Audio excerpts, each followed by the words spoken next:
Welcome class back to Chapter 2, Developing a Web Page. This video is going to cover our third lesson, which is add links to web pages. So when you create a link on a web page, it is important to avoid any broken links or links that do not function. You should also provide a point of contact or a place on a web page that provides users with a means of contacting the company.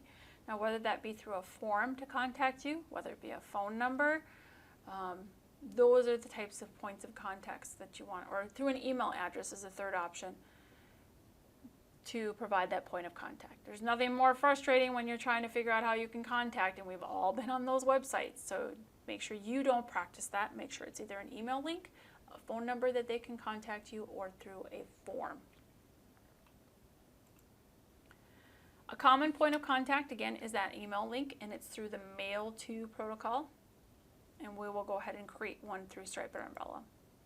So you're going to see this in your link. Notice that there's no spaces here, nothing between the colon and the manager. And then we're going to create links through a navigation bar. So we're going to provide a menu for your Stripe and Umbrella site. A rollover is when a user moves a mouse pointer over each main link, displaying additional links. You can see that at bismarckstate.edu. When we roll over an image on the main page, we see a series of more menu options. So here's another demonstration at CIA.gov. The World or the WCAG guidelines list ways to ensure that all users can successfully and easily navigate a website. So provide ways to help users navigate, find content, and determine where they are.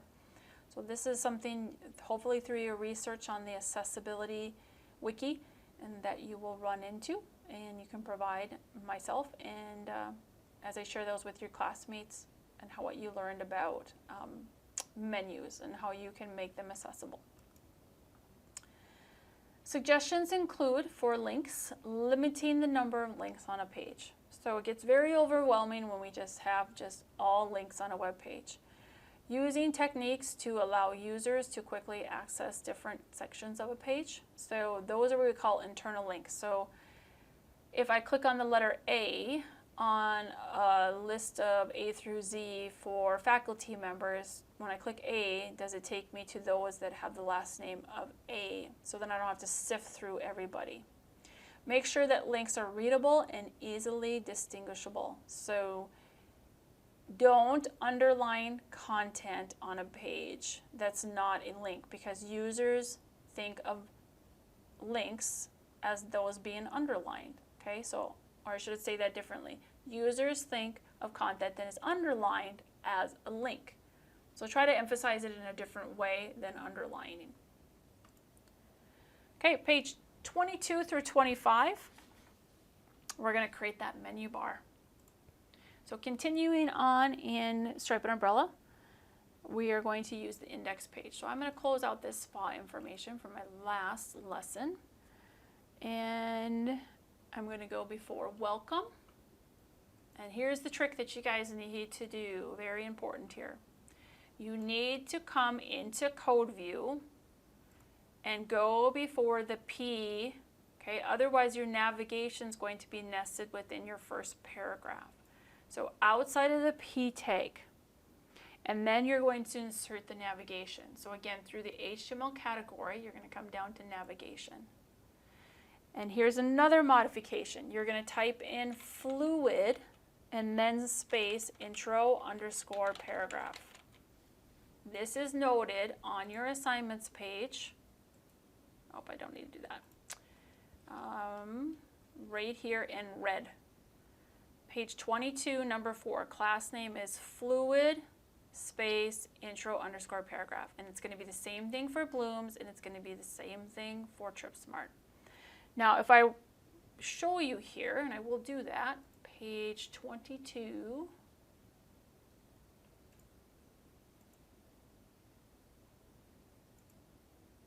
Okay, this used to be our dialog box.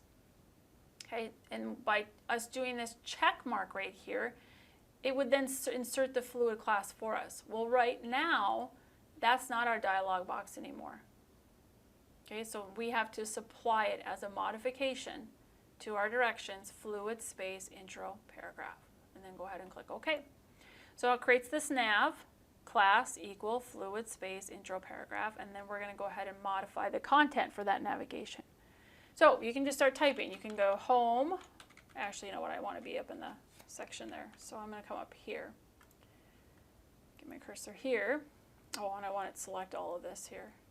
So I'm going to type in home space dash, and again, this is just a very old style of doing a navigation, and we'll make it look better later on, okay? Promise. Spa, cafe,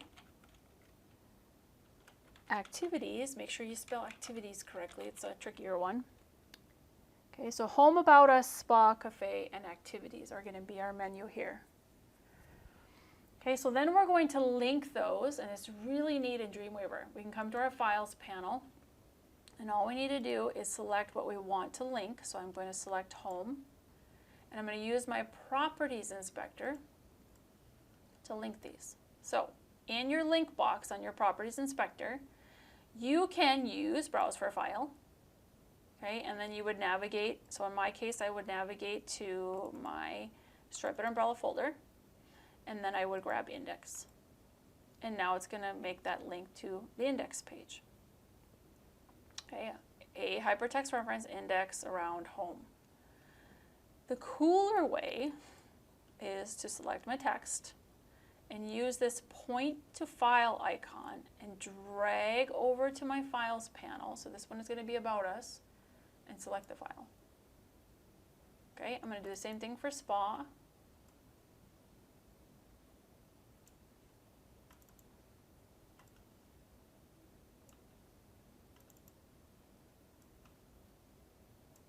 Okay, so now I have them all linked, and I can click back through them. I can see the change in my Properties Inspector. Okay, I can also see it here in the code. Again, make sure that this navigation is not nested in your paragraph. The last page is 22 and 23. Now we're going to create an email link, and we're going to create it at the end of our address information in our phone. So I'll get this Properties Inspector off to the side, and then I'm going to go click in Design View, but here is the next key, okay? So listen carefully. When I click there, if I notice in Code View, it's outside of the emphasis. Well, I want this to still be italicized, so I'm going to take my cursor back one.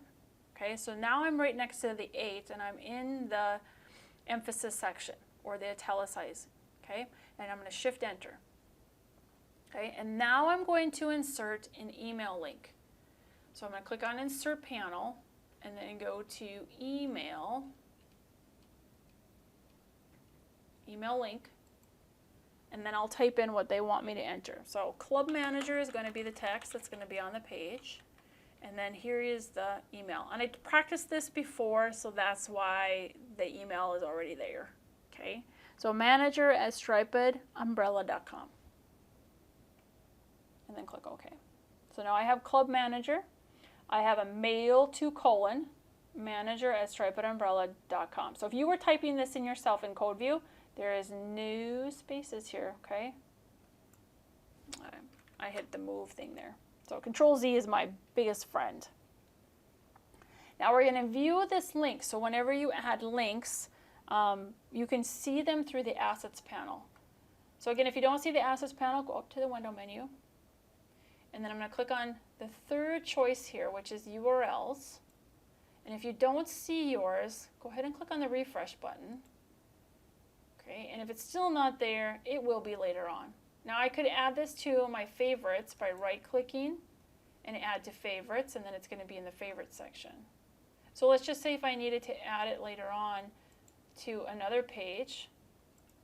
So now let's click over to favorites, and it's listed there. You can drag and drop out of this panel. It's really neat. Okay, that is lesson 3. So let me go ahead and save first, and we'll see you in the next video.